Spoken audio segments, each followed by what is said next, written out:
So in this video, we're going to talk about 4 tips that you can use to find out if you ovulate on your own.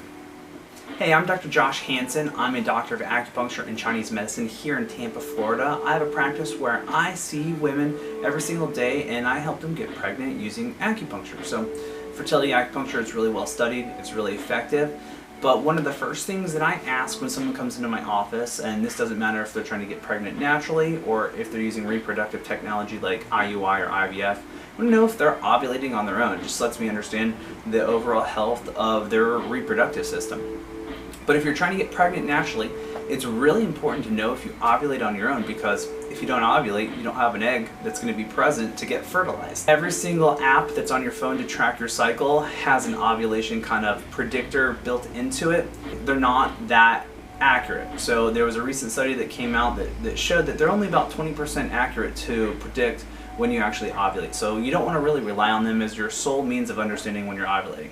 So the next thing you can do, tip number 2, is to use ovulation prediction kits or the ovulation strips.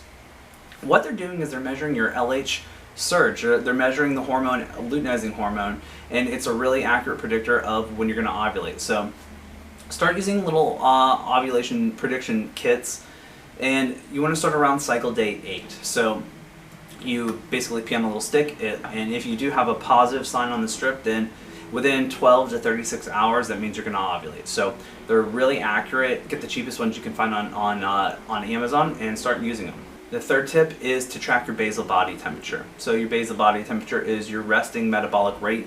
It's your resting temperature, essentially. You want to take your temperature every single morning before you get out of bed. Do it at the same time every day, and you're going to do this over the entire month. And over a couple months, we'll get some really good data. We'll start to notice patterns, and what we'll see is there'll be a tiny dip in your temperature, and then we'll see about a half to 1 degree rise, and that indicates that you ovulated. So it's a really good predictor. It's really simple, it's cheap, it's affordable, it's something you can start doing today, and it gives us some other information about how the rest of your cycle is functioning. So if you're coming to see someone like me, a fertility acupuncturist, then tracking your basal body temperature is a really effective tool that you can start doing today. So track your basal body temperature.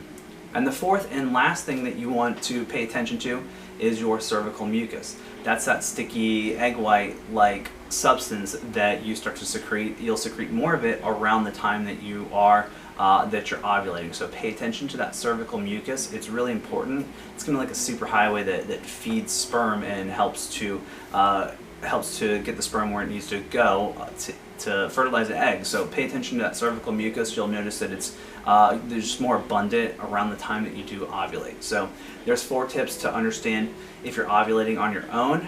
I hope that gives you some great information that you can start applying today. Click the like and subscribe button so you can get more information like this. Bye.